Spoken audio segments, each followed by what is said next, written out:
This machine is intended for the vacuuming of dry dust and/or small debris. Always use with a dust bag and filter in place, on dry carpeted or hard floor surfaces in indoor areas only. To ensure your safety and longevity of your machine, we recommend the following safety and maintenance checks before each use.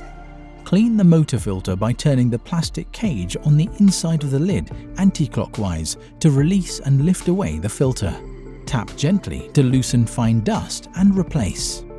If you have chosen to fit your machine with an optional HEPA rated filter, clean the filter by turning it clockwise to release, then tap gently to loosen fine dust and replace.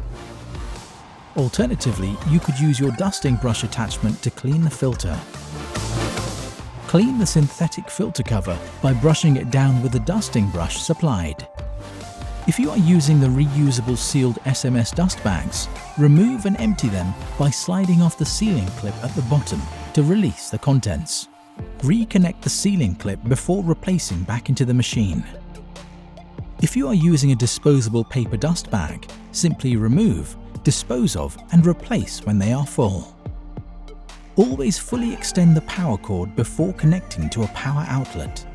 Check the power cord for cuts, abrasions and exposed wire to ensure it is safe to use. Always wind up the power cord from the machine end to reduce tangles. A good way of doing this is to untwist the cord with your fingers to straighten the extension lead as you gather it up. Never wrap up the cord from the plug end. Check the floor tool, wand, handpiece and hose for any obstructions. The best way to check the hose is to drop a coin through one end. If it doesn't fall through, it is likely that you have an obstruction. For any repair or servicing requirements, visit our website to locate your nearest authorized service and warranty agent.